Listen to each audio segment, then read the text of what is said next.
Join us as we explore Project Learning Tree's activity number 78, Signs of Fall, in the Pre-K through 8 Environmental Education Guide. This small tree or shrub is known as highbush blueberry. Sometimes it's called sparkleberry, huckleberry, and even the funny name farkleberry. And I'm going to gather some leaves from this tree to use in our chromatography experiment. But if you have this tree growing in your area, now is the perfect time to take a peek and look and see if you have any of the berries on the tree. They are edible, although a lot of people don't think they are as good as blueberries or as tasty as blueberries. They are not nearly as sweet, but they are edible, and wildlife do love them. Each of these tiny little berries contains 10 seeds inside of it, so they're a little seedier, I guess, than what regular blueberries that we are accustomed to eating. But I am sure they were a diet staple for early settlers and Native Americans. And so at any rate, if you have this tree growing in your area, now might be the perfect time to taste a sparkleberry. But make sure you do have the sparkleberry. That is the variety of tree that you are tasting before you move forward with that. But at any rate, we're going to gather these leaves and use them in our chromatography experiment. We're going to use leaves from this tree in our chromatography experiment. Do you know what type of tree this is? Sometimes people guess, well, often children might guess, that this is a star oak. And although that is an interesting guess, this is actually a sweet gum tree. Sweet gums are very common here in our state of Alabama. And they have a nice, bright fall color. This one is a very early turner as far as leaf change color. So it will be a good addition for our chromatography experiment. Sweet gums are not often favored by many people because of the sweet gum balls that they have that they drop on the ground. And for those who like to go barefooted, or for people who like a well-manicured lawn, those sweet gum balls can get in the way.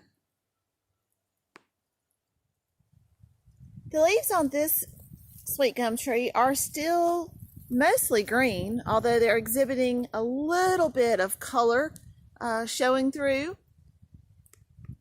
And that color shows as the chlorophyll starts to fade and disappear from the leaves.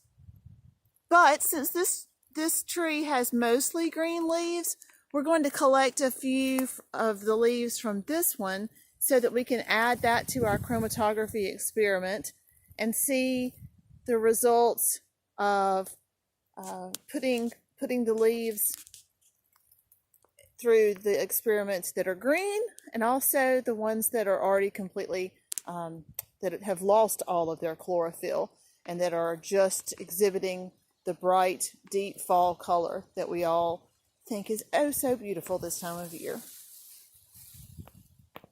For variety's sake, we're going to gather a few leaves from this hickory tree to see how the hickory shows in our chromatography experiment.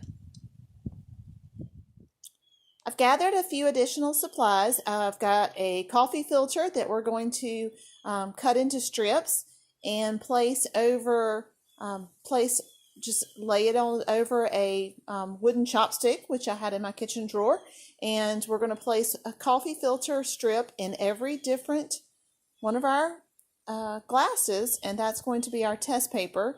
So just simply cut that into strips and put one in every jar that you have with different leaves. The Project Learning Tree activity, Signs of Fall, indicates that you can use alcohol, like rubbing alcohol that you might have in your house. You can also, I've read, you can also use nail polish remover. I had a chemistry teacher tell me once when we were doing this activity at a project learning tree workshop. The chemistry teacher told me that if I had denatured alcohol, like some people use it for camp stoves, if I had that, that it would be a lot quicker reacting, a lot faster reacting as far as the chromatography experiment. And so I have some, so that's what we're going to be using today. So I'm going to just pour enough into each of the different jars, just enough to barely cover the leaves. And we'll come back and we'll check after we've done that. We'll give it some time and see how our results are.